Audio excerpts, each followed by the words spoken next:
and we covered a few concepts in our last lecture. So one very broad definition of transonic flow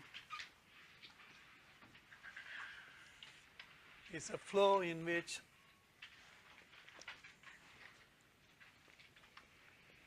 significant regions of subsonic flow and supersonic flow both coexist. Okay.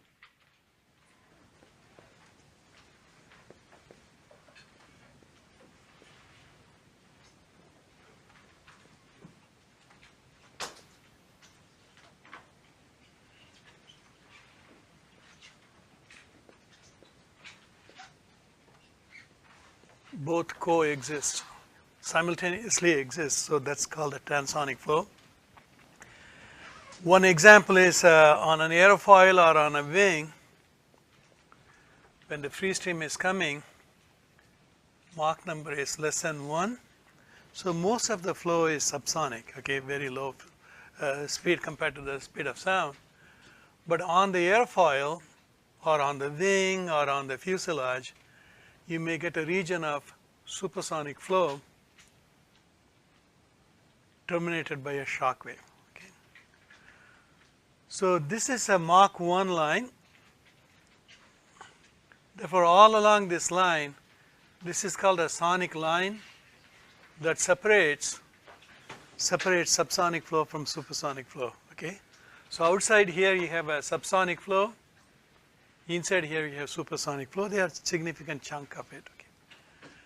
So if the Mach number is constant, remember T naught over T equal to 1 plus gamma minus 1 over 2 m infinity squared or m squared. At any Mach number we can recover the temperature. So along the sonic line, if the temperature is constant,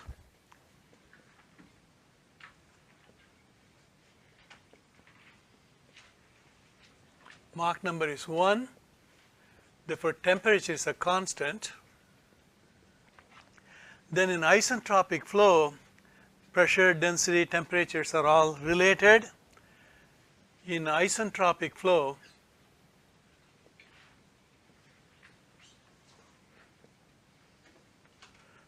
P over P infinity is T over T infinity raised to the power gamma over gamma minus 1. Okay. So this is just an isentropic flow. So if the temperature is constant, it also follows that the pressure is constant. Okay. So P is constant along sonic line.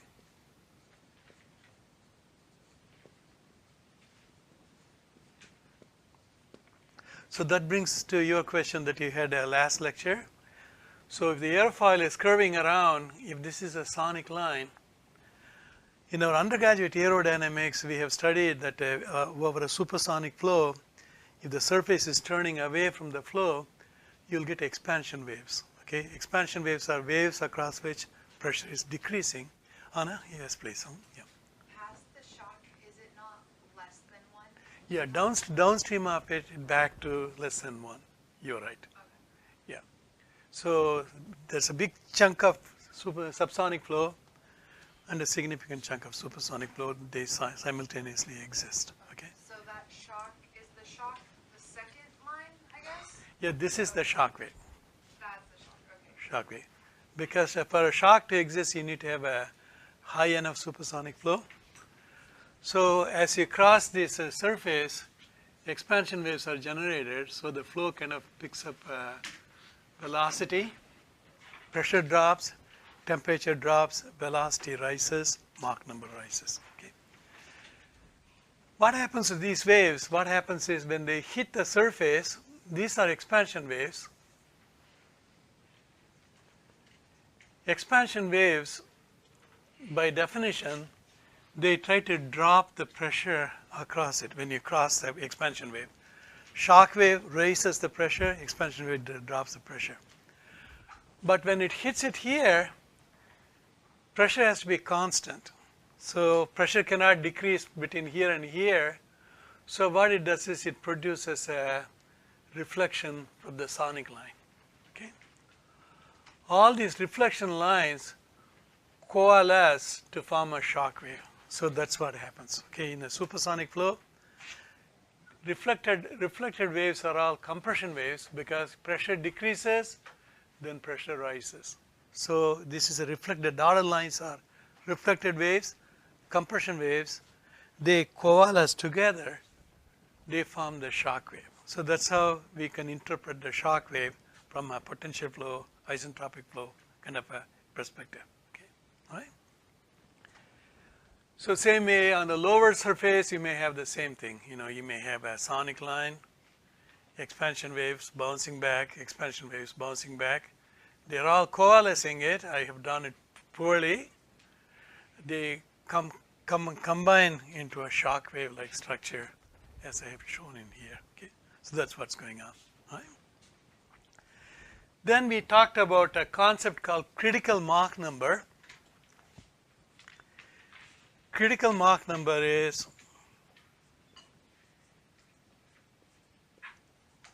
the free stream Mach number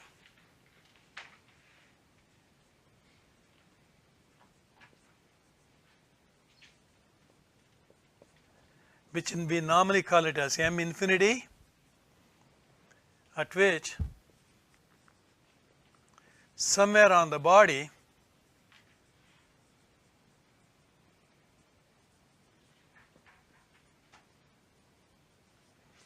Mach equal to 1 for the first time.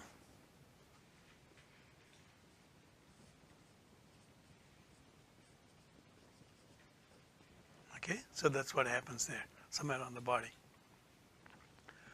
So if you go to the slides titled Transonic Flow, it kind of tells you what happens. So when you have a low subsonic flow, Mach number equal to 0.3, we talked about a concept called suction peak, where the pressure is the lowest. When the pressure is the lowest, temperature is the lowest. That means that because the Cp times T plus velocity squared over 2 is a constant. Velocity is the highest. So that's where the Mach number 1 will first form, likely form. The fastest moving flow is at the suction peak. Yes, sir. So in that diagram you drew, when after the expansion wave deflects, it becomes a compression wave. Yeah. And it travels through that expansion region. But wouldn't that mean that before it forms the full shock, wouldn't you have regions where it's compressing in that expansion region? Yeah, it could. Yeah, between here and here, Right. here and here it'll expand, but here and here it'll exactly compress, so they cancel each other. Okay, so it has to be of the right strength, so that if the expansion wave drops the pressure by delta P, then the compression wave will produce it delta P. Yeah, it'll compensate for it. Yeah. Okay. So this is a very low subsonic flow. It's not critical Mach number yet. So at the suction peak, where the pressure is the lowest, we get a local Mach number of 0.435. Nothing is bad is happening. This is we call it as point A. Okay.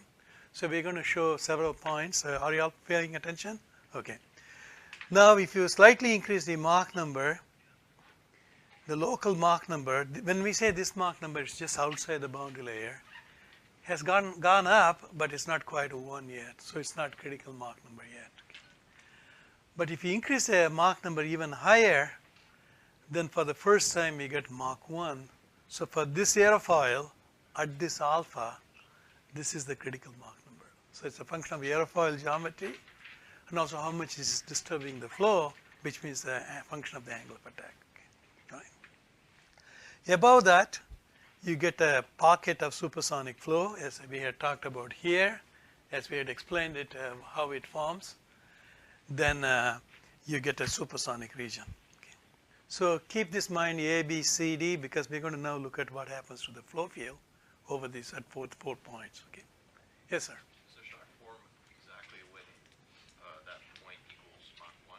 Or No, is it it's just much later, because when the shock form, when it reaches Mach 1, you have a one tiny point, very localized region of supersonic flow. Everywhere else it is still subsonic. So it'll have to be higher than that to have a significant region of supersonic flow. If you have a tiny, 1% of the aerofoil is supersonic, then it kind of violates this definition we have drawn. So we would not quite call it super transonic flow. Yes, sir. Is there like some sort of threshold for knowing what like significant means? Okay. Well, it's if you can see it, not a. If we have a small region of subsonic flow here, supersonic flow here, we would not call it transonic flow because if you think of it, we can use our previous techniques such as the Prandtl-Glavert rule, a vortex lattice scale by Gothard rule and so forth and get by with it. But if it is anything larger than that, we know our theory completely breaks down. Okay, so it's a judgment call. So, but I would say anything more than 20% of the chord above is transonic, supersonic, then it's a significant region. Okay. Right? Yeah. So there's no thumb rule to say what you mean by significant. All right. Okay. So keep in mind this A, B, and C and D. Okay. Now this is how the flow looks like that I just drew. But you could also have another situation where you have a all supersonic flow, but a tiny pocket in front of the leading edge where because the shock is almost normal, it becomes subsonic. When the shock is oblique, behind a supersonic flow, you could still get supersonic flow. Okay? So you may have a large region of supersonic flow with a tiny pocket of subsonic flow. Notice that the shocks form at the trailing edge. Do you remember what was the reason we said the shocks form at the trailing edge? What? Coda condition. Okay, so the pressure behind here should be above and below. So one way you can equalize the pressure is either by a shock wave or an expansion wave. You could also get an expansion wave. Okay. So sometimes you will get in that picture, pressure is equal, flow is going in the same direction, Coda condition is satisfied, but the entropy jump may be different, temperature may be different, because this shock may be very strong, say, produces a very strong, high temperature gas behind it, very large rise in entropy. This shock may be weaker, so behind it you may have a smaller jump in entropy, smaller heat up. So you may get what you call a slip line. Slip line is a discontinuity across which pressure is continuous, velocity is continuous, but entropy is not continuous, temperature is not continuous, density is not continuous. Okay, so that's called a slip line can form in the behind the wake. So this is transonic flow. This is a transonic flow. The reason we get these structures at the trailing edges to satisfy the Coda condition. You could either get a shock wave or you could get an expansion wave. Maybe pressure here is too high to match this pressure behind this shock wave. You may need to go through an expansion wave. Okay, it depends on the situation. Okay. Now going back to that A, B, C, D, this is a point A. When you have a subsonic flow, all subsonic flow, nothing visible takes place. Point B, you just got a Mach 1. So coming back to your question, it's just 1 point on the body. Nothing significantly has happened. When you go above the critical Mach number, you get this pocket of supersonic flow. There's a shock wave, but the flow is more or less attached. So you could potentially solve it by potential flow with boundary layer theory. But at a later time, the shock may become a buffet, back and forth. It may oscillate back and forth. Okay, boundary layer gets thicker, pushes the shock forward, then it becomes thinner. It'll start moving back and forth. Okay. So in the World War II type of aircraft, and even around Korean War, pilots were noticing that if the shock wave happens to be just in this area of the aileron, shock was moving up and down, so it was producing an unsteady fluctuation in the aileron, so the aileron was buffeting, buzzing. So pilot didn't know whether it was the coffee he had that morning or whether it's a boundary layer what's causing this. Today with the electronic feedback, hydraulic feedback and so forth, pilot doesn't even feel that thing in there. but the shock wave will, supersonic flow was like this, so it will be going back and forth, affecting the pressure distribution over this part of the aileron. So aileron will want to move up and down, it's called a buzzing effect would take place. So as you go to even higher Mach number, the shock wave will move to the trailing edge, and then at the supersonic flow, you'll have all supersonic flow except a small pocket of subsonic flow. Okay. All right. This is from the Aerodynamics for Naval Advisors, a report. A lot of these you could find a public domain if you want to know where I got it from. In my case, I got it from that small school called Virginia Tech in somewhere. Okay, this is Professor Bill Mason's PDF file. Now, if you look at the pressure distribution, it has changed. So this is a subsonic flow that you have seen in when you run X-foil, you get a pressure distribution, smooth pressure distribution. This is the suction peak. In supersonic flow, what happens is once it reaches the suction peak, it continues to expand on the surface because you have an expansion fan. So temperature keeps dropping, pressure keeps dropping, so the pressure becomes more and more negative. Then shock wave forms, then it recovers. Okay, so you could just by looking at a picture like this, you could say this is a shock wave. Very abruptly things are changing. This is of course using a numerically computed solution called Flow 36, but physical testing also produces similar pictures. Now, if you look at the lift, we talked about the lift variation.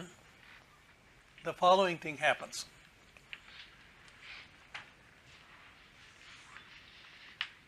This is a lift condition.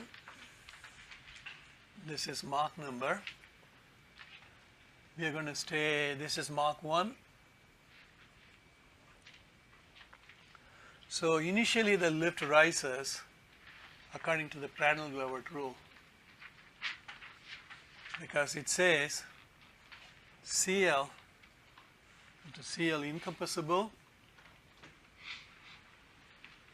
divided by square root of 1 minus m infinity squared. For the same airfoil, same alpha. Okay, we had to fix some of the things. Same alpha, angle of attack. So lift is starting to rise. Okay, CL is starting to go up. 3D also the same thing happens. C capital L rises similarly. Gothard rule says it. You are doing Gothard rule on your quiz, you would notice it. Increase the Mach number. When you get to M critical, Prandtl-Glavert rule says it keeps on going up to infinity, because when Mach number equal to 1, denominator goes to 0, I'm going to go to infinity. So this is what Prandtl-Glavert rule says. But in reality what happens is when you reach a M critical, these nonlinear effects come into play. They are not they cannot be captured by Prandtl-Glavert rule, which is a linear theory. We are stretching it from incompressible flow to compressible flow. So the actual value starts deviating it. Okay, it becomes even larger lift, because remember we have this lots of extra lift that is produced here, because you have lots of loss in pressure, so rise in lift. Okay, so it becomes a nonlinear rise. Unfortunately, it kind of drops because of the shock wave, because of the stall. Okay, so when it happens like this, the lift kind of drops. Okay. Then when the shock moves to the trailing edge, the boundary layer no longer separates, because this is all expanding flow. It's all expansion waves. So boundary layer likes it, so the lift kind of recovers back. So it's like a shape like this. Then another theory that we will develop called Acker's rule comes into play. So you get like this N-shaped behavior in CL for airfoil. You could also get the similar thing for CL for wing or an airplane. Okay. In fact, if you run your code for quiz 2 at some other Mach number, you'll get a higher and higher and higher lift because of the Gothard through. Okay, that's what would happen. All right. How about the drag? Drag does something very unusual.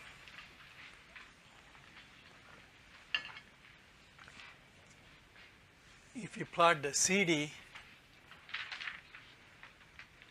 or CD versus Mach number, okay.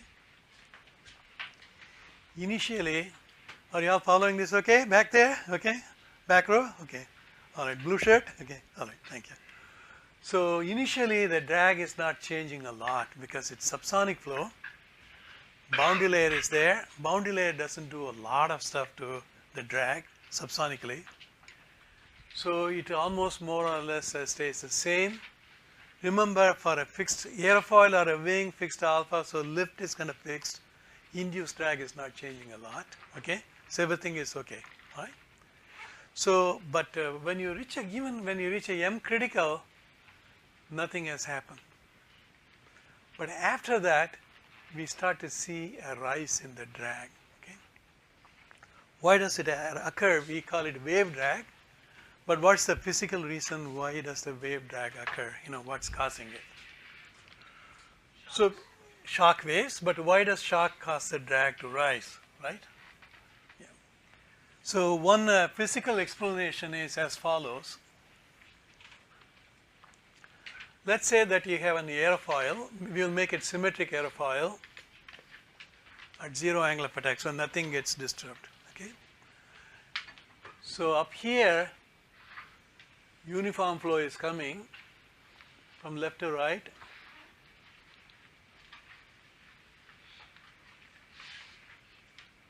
So P is P infinity, rho is rho infinity, T is T infinity, V is V infinity, everything is nice and uniform.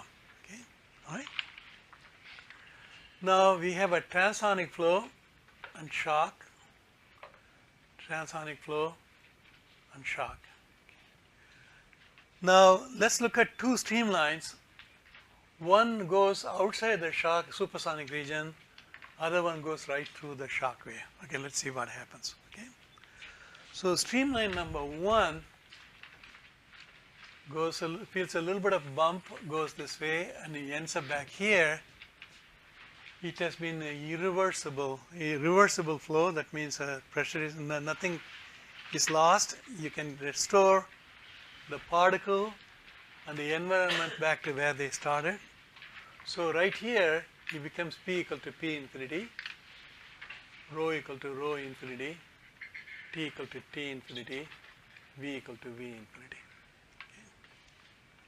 So most of the streamlines outside the shock wave are behaving like this, all these streamlines. No problem. Some of these streamlines are going like this.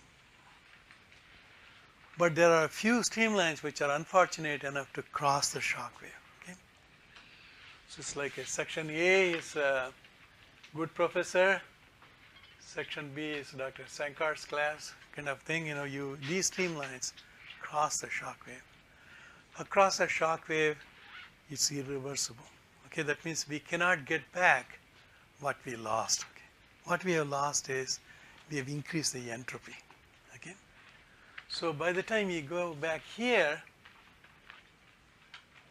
pressure always recovers because sufficiently far away, ambient pressure, atmospheric pressure, you get pressure the same. But rho becomes less than rho infinity because P over rho power gamma, which is a measure of entropy, is greater than P infinity over rho infinity power gamma. Okay? So pressure is equal to P infinity, but rho is less than rho infinity. If rho is less than rho infinity, P equal to rho RT. So P equal to P infinity, rho RT. So if rho is less than rho infinity, then it follows that T is greater than T infinity. Okay. So the temperature becomes greater than T infinity. Then we know that the enthalpy stagnation enthalpy must be constant.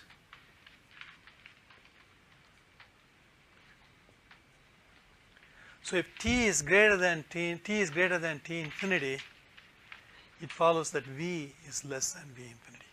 Okay? So in the wake, we get to v less than v infinity. So all these streamlines that cross the shock wave have a lower velocity compared to the streamlines that were outside the shock wave. Okay.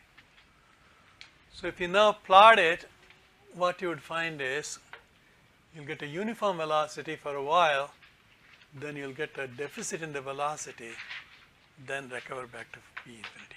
I have exaggerated this deficit for visual purposes, but you get the idea. So as you go through the shock wave, the stronger the shock wave, more the deficit, then it recovers back to v infinity.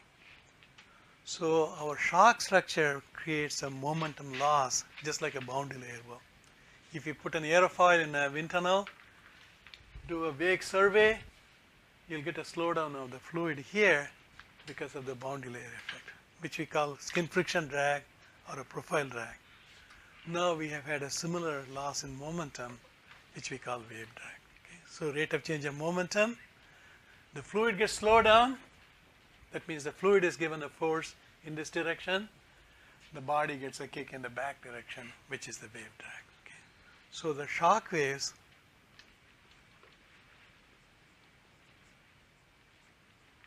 cause a deficit in momentum.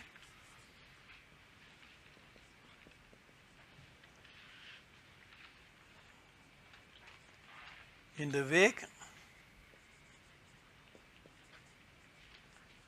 same way as boundary layer would,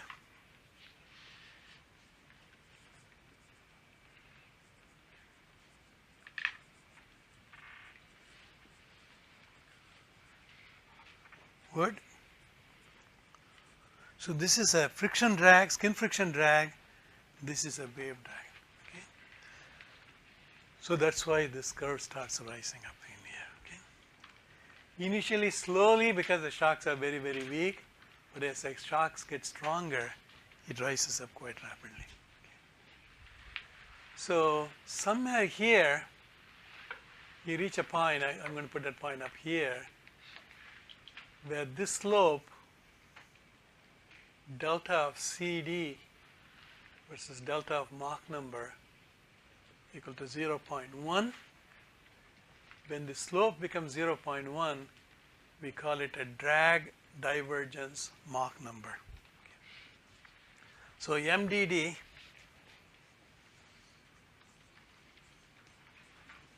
called the drag divergence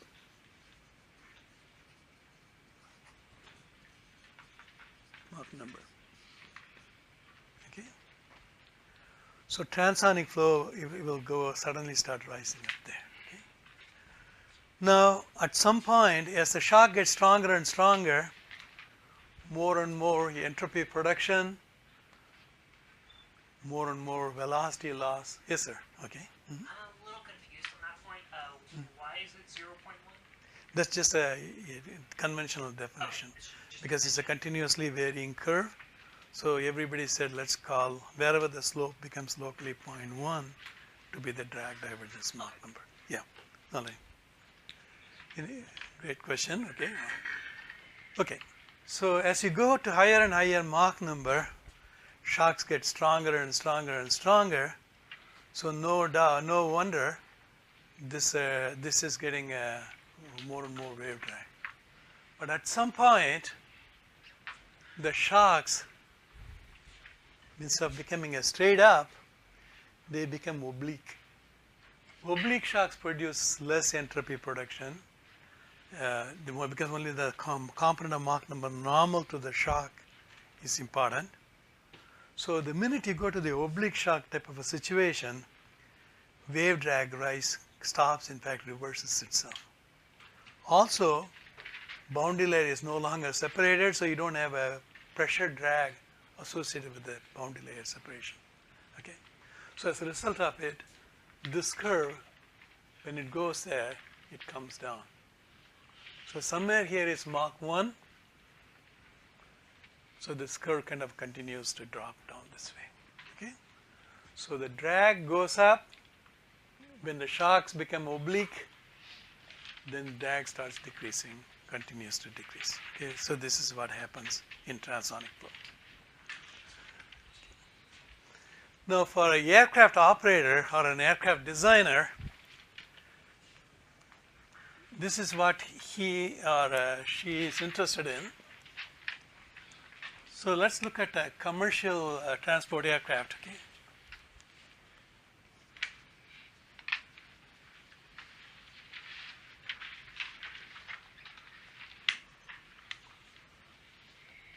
Transport or a military transport, for that matter, aircraft. Okay?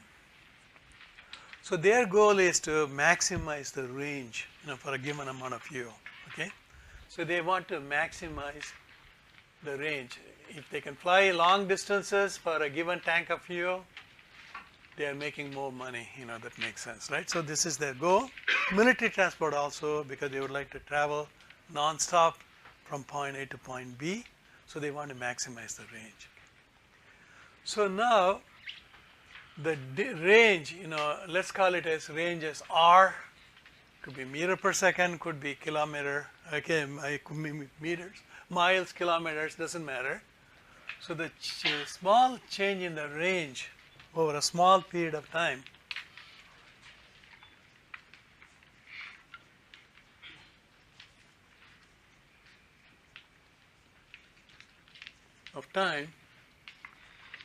dr equal to velocity times time elapsed. That's common. Okay, so it's velocity times time passed equal to distance traveled. Now during this time, the fuel is being burnt. Okay, the engine is burning fuel. Okay, so the change in the aircraft weight,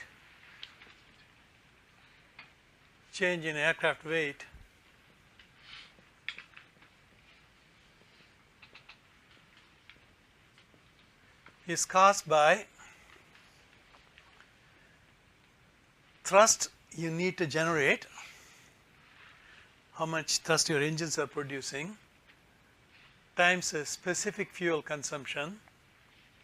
This is the thrust from all the engines.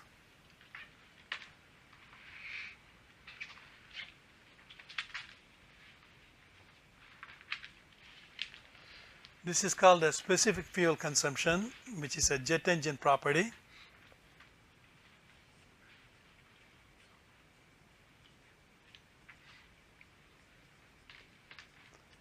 Times the time elapsed. Okay? So the longer you fly, more fuel you burn. So that's where the dt comes from. So I can replace this dt, which appears here, in terms of dw divided by t times s sub c. Okay? So when you do that, what you get is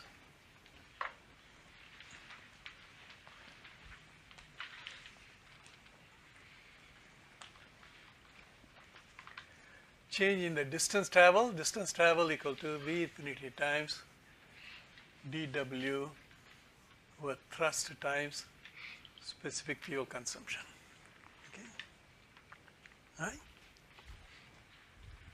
Now I'm going to put a w here, which is the weight of the aircraft, and I'm going to divide by w here. Nothing is lost. Okay. Now thrust equal to drag, which is 1/2 rho infinity v infinity squared wing area times CD. That's the drag. Okay. Weight equal to lift for steady level flight, which is 1/2 rho infinity v infinity squared s times CL. So weight over thrust can be written as CL over CD. Okay, so dr to v infinity times CL over CD times dw over w. Okay. Now we can't do anything about the weight yet in our airplane designer. There's certain cargo need to be carried, certain fuel need to be carried, and so forth. But by the way, this also specific fuel consumption is down in here, 1 over specific fuel consumption. So what we could do is we can use a very efficient engines. By the way, if you integrate it, then you get the range to be approximately, assuming this is kept at the optimum value, best value, constant specific fuel consumption, then you can integrate this, then you get V infinity times CL over CD times 1 over specific fuel consumption times logarithm of weight when you started, take off, weight at the landing when you land. So this is the logarithmic relationship. So if you want to maximize your range, you need a very efficient engine, which is the engine manufacturer's problem. They will do high bypass ratio engines. They are more energy efficient, specific fuel consumption better. But for aerodynamicists, we need to maximize this. That means V infinity times L over D has to be maximum. That means we like the rise in the lift. Higher the lift, the better. But we also need to keep the drag lower. So CL over CD must be peaking. It turns out in transonic flow, until you turn this corner, this drag divergence, drag is not rising quite so rapidly. This is the CD versus Mach number. But lift is rising very rapidly. So in transonic regime, you get to enjoy a high lift with a relatively modest rise in shock wave, so high L over D. Okay? That's why commercial aircraft love to travel transonically. Mach 0.82, Mach 0.83. If you flew Delta or Airbus, you could see the Mach number on your screen. If you're an aerodynamicist, you're looking at the Mach number, everyone else is watching the movies. That's the difference between true believers and the rest of the world. Okay? So Mach number, when the transonic regime, you get a high L over D. You want to have a very energy efficient vehicle. If you have a lightweight structure, composite structure, payload plus composite is structure is all you have here. So if you could reduce the structural weight, also you can increase the range. Okay, so these are the three things. So if you're working in a Dr. Hodges or Dr. Rumoli's group, this is what you're worried about. If you're working in the jet combustion lab, propulsion lab, this is what you're trying to maximize. If you're working in our group, this is what you're trying to maximize. Okay, so these are the three pieces of that puzzle. So coming back here, shock wave causes the lift rise. By the way, if you change the alpha for a given aerofoil, the shock wave gets stronger and stronger because you're disturbing the flow more and more. This is the variation of CD versus Mach number. So this is the drag divergence. Okay, this is the critical Mach number here. When you first get Mach 1, nothing bad happens. So if you could postpone this rise for much, much later time, you are better off. That's why you get a supercritical aerofoil, low drag airfoils in transonic flow. By postponing this rise as far back as possible, while keeping the benefit in lift, you can travel even better, okay? Even faster, farther. Okay. So this is the definition of a drag divergence Mach number, which we talked about. That's the rate of change of drag with Mach number. So lift initially increases. So this is the behavior of lift versus Mach number. Just follow the blue line, yellow line. Initially it rises because of the Prandtl-Glover, then it non-linearly rises, drops because of the shock wave formation, then recovers back when the shock goes to the trailing edge. Drag, on the other hand, slowly rises, then it gets very, very high. So this is a sweet spot where you have a relatively modest drag but you have a lot of increase in the lift. So transonic regime is the most efficient regime for commercial flight. So even C-17, C-5, C-141, they will want to travel transonically. Certainly commercially aircraft would want to travel transonically. So this is the relationship we just developed. V infinity times CL over CD, 1 over specific fuel consumption, logarithm of this over this. Breguet range equation, you may have seen it in vehicle performance. So this is why transonic regime is the most efficient regime for commercial flight. So how can we improve it even further? We could do one of three things. We can improve the airfoils we use. I'm going to talk about it first. You can shape the bodies called area ruling, or you can sweep the wing. Okay, these are three things that we have at our disposal. So I'm going to talk about the supercritical airfoil technology first.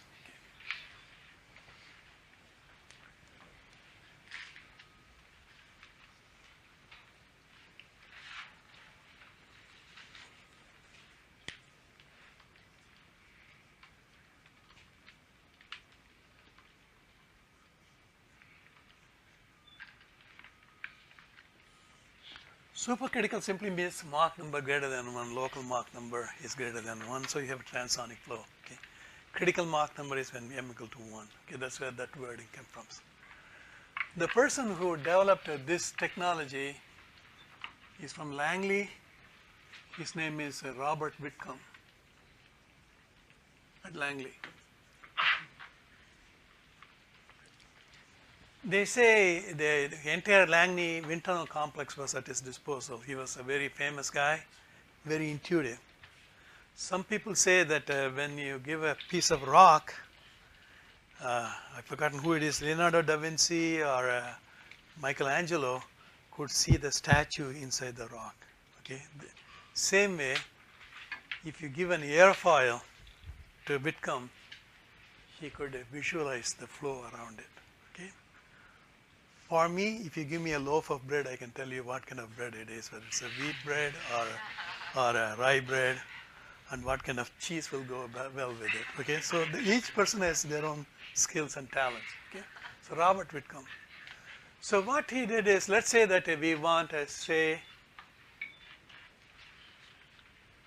Mach number 0.75 because it's a transonic Mach number.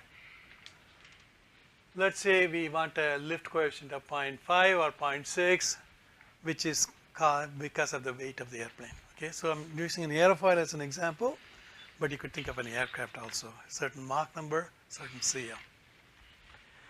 If you go with a conventional airfoil,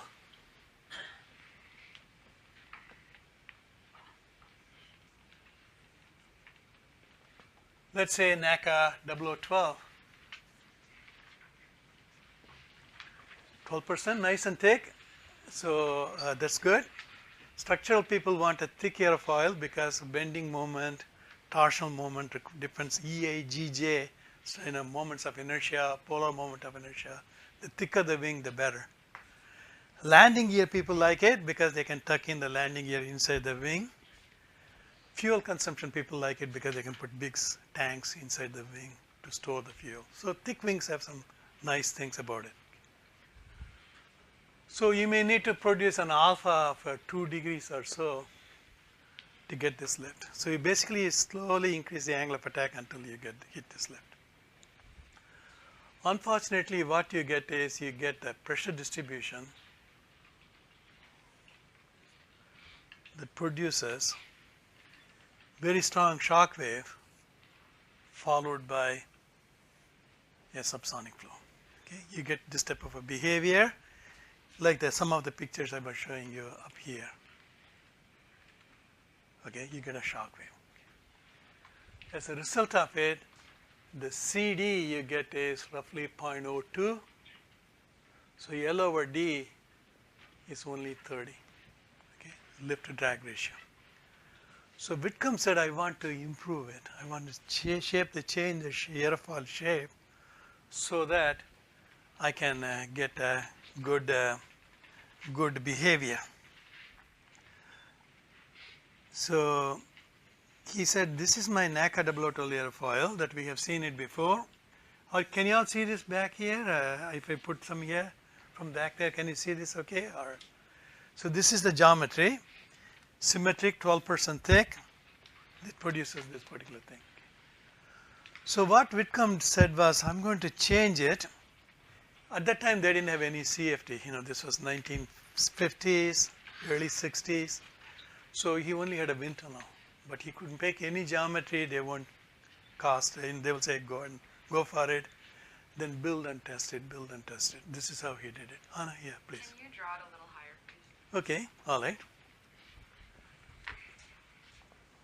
I'll do up here, so we will have a little bit of a better shape. Just for the airfoil, but the pressure distribution, I will keep it over there. Okay, all right. So this is the original NACA double auto airfoil.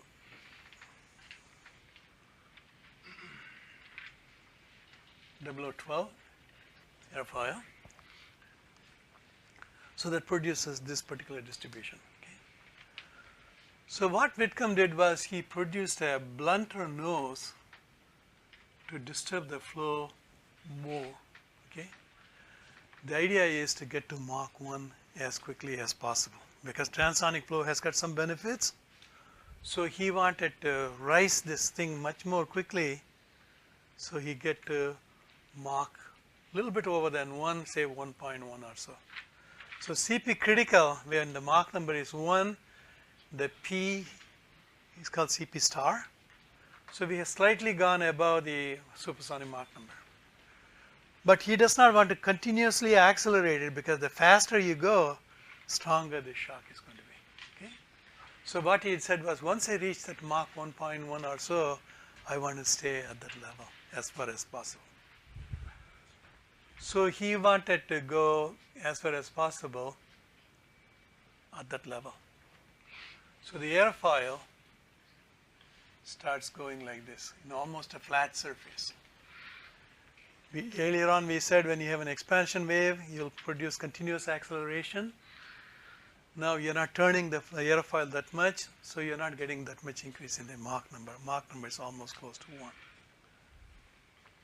All good things must come to an end. You know, you are trading off this lift, rise in lift, and this loss in lift with this rise in lift. So you're kind of trading off lift because we still don't have the same lift. So then you started turning the airfoil down, you know, curve downwards. So you start getting almost a shock-free compression. That was his idea. Mach 1.1, such a weak shock wave, I may get a shock-free compression. That's what Whitcomb was aiming for. So he had a slow rise in pressure. So this is what he did on the upper surface. Okay. People said, hey, you lost my thickness here. So the structural people are unhappy. Propulsion people say, you have lost my tank capacity, so I can't store so much fuel. They are unhappy. Not to be left out, the landing gear people come and say, I can't put my landing gear in my wing. The control people say, wait a minute, this is where I'm going to put my actuators to deploy my flap in and out. Although they're deploying it underneath the wing very often, you know, that little ugly thing sticking there. Dr. Prasad's fault, okay, this where the actuators are stored, but they would say any loss in the thickness is not good. So Whitcomb said, okay, I'm going to make it thicker on the bottom side, okay, because it's all subsonic flow. I'm going to make it thick. So you may even lose some lift here. So you have lost a lift here. So he said, when I get to the trailing edge, I'm going to produce like a reflex shape, like an S-shaped curve. So what it did was it produced a curve that went down and came back up. So this is a supercritical pressure distribution, supercritical airfoil compared to the conventional airfoil. All of this was intuitive. You know, he had a tunnel. He can make any airfoil he wants. Just go to the workshop, they will make it for him. Those days they didn't have 3D printing, but they could do it fairly quickly. then he will work on it. Okay. So that's what Whitcomb did. So supercritical airfoil technology is shaping the airfoil to weaken the shock wave. So 1970s they were developed by test data, but late 70s computer programs became available. Now we can design these using a CFD. Okay. No problem. So this is a conventional airfoil, 64A 410 airfoil. 10% means 10% thick airfoil. It's got this huge shock wave. If you use a supercritical airfoil, did you see that? It's got a blunter nose, flatter upper surface. It's got the S-shaped trailing edge. Okay, these are all features you could kind of recognize it. Okay. Then you get a relatively flat top surface. You get a weak shock wave, relatively weak shock wave, then a recovery. Okay, so this is a supercritical airfoil. So this airfoil, according to Whitcomb, is better than this airfoil, which has got a higher wave drag. Okay. So that was the primary thing Whitcomb did. If you use CFD with a very nice supercritical airfoil, you'll get a large supersonic region, but no shock wave. A smooth recompression back from supersonic flow to subsonic flow, because the Mach number is not quite so high. 1.1 to subsonic flow is a very weak shock, if at all. So if you do the wings the same way, you have a rise in the drag at different CL values. If you can postpone this rise in the drag for a given CL by using supercritical airfoils, you have gained something, something out of it. Okay. So when I was at Lockheed, it was 1977 to 82 AD. Okay, just remember that. They were designing C-17. They didn't win the project, so some of their best and brightest were asked to leave. So I found my employment 14 miles, south of Lockheed. That's what happened in Marietta. Okay. So if you look at the wings, did you see now these shapes look familiar to you? So conventional airfoil will have this type of a structure. If you have a pressure distribution like this, that's a supercritical airfoil. Okay. Some of the features are relatively flat upper surface, pressure distribution, smooth rise in the pressure instead of abrupt rise across the shock wave, and then this S-shaped pressure distribution. That means it first comes down, then goes up, which is associated with this cove region. Okay, that's what goes on there. Okay. All right. So this is over a wing. You will still have some weak shock waves. Okay, this is a trailing edge shock, this is a trailing edge shock. Sometimes you'll also get a leading edge shock. Okay, because of that bluntness here, sometimes it'll overshoot it, then come back down over a shock wave. So depending on the flight conditions, you may get a leading edge shock wave and a trailing edge shock wave combining into a single shock wave outboard near the tip region. It's like a lambda like structure. So as you get good at it, when you look at the pressure distribution, you could say, hey, this is a wing root to tip, this is my pressure distribution, these are all my shock waves. Okay, so by looking at it, you can see the shock waves. Okay. This is a transonic wing design. The goal is to weaken the leading edge shock wave, trailing edge shock wave, avoid these abrupt rises in the changes in the pressure by weakening the shock wave. So that's what the transonic wing designers will do. So one of the first things they will do is try to improve the airfoil with supercritical airfoil technology. So until 1960s, they didn't have this technology. So people were using a old generation, DC-3, DC-8, then they'll try to use the same thing for DC-10, conventional airfoil. As soon as supercritical airfoil technology came about, everywhere this took over. All the Boeing 7X7 started using this technology. I was visited an AAA conference in Seattle. I went to Boeing. They were testing these type of wings in 1977, because they were looking at 20 years in the future, how is their wing going to look like, okay? So this is what they were working on.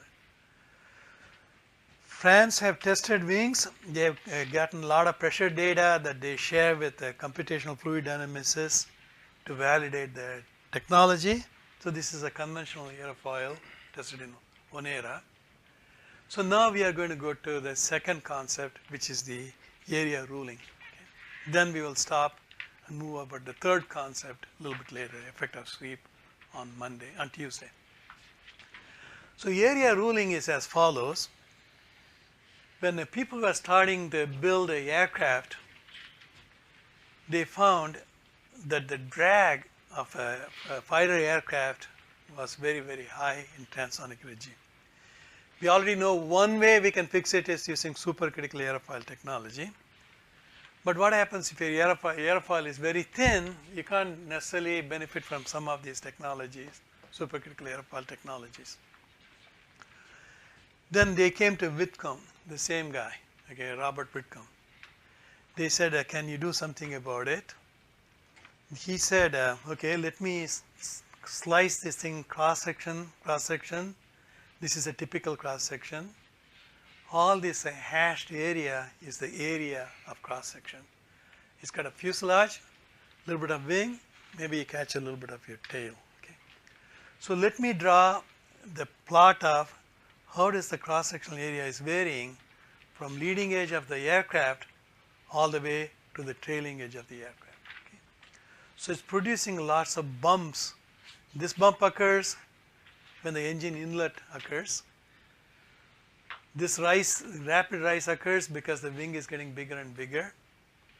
Then I get two drops, one when the wing ends, other one when the fuselage ends. So I get two bumps there. So he said whenever you have such a large change in the cross-sectional area, the second derivative of the cross-sectional area causes the wave drag. We will prove it for supersonic flow, then look back on this. Okay. So first derivative is the rate of change of area. Second derivative is the derivative of the first derivative. So he said if I can get rid of all of these things, make it a smoother surface, then I can have a lower drag. So this was the idea behind area ruling. So he said, can we redistribute the cross-sectional area, maybe ask the passenger on row number 14, tell them they got an upgrade to first class, they'll like it, right? So move them forward, reduce the fuselage area where the wing area is forming, so the cross-section area is much smoother. Again, nobody would have thought of it, but he came up with this type of a concept. Then he said your drag will go down. Okay, we are going to show you the proof of it from a supersonic side of it after the spring break. Okay, I want to keep you waiting, guessing, excited. So wait till spring break. If nobody shows up, I know it was a drop date also coincided with the same time. Okay, all right. So fuselage plus wing, he produced this bump. If I can reduce the fuselage cross-section area, then I produce a smooth shape. So this is what he did. So they asked him, how does it work in practice? Can you show me some proof? Convair F-102, this is the original aircraft. This is the area rule aircraft. Do you see the fuselage kind of curving like this? So this one, area rule aircraft. This one was able to reduce the wave drag. Okay. Before, straight fuselage. After, the curved fuselage.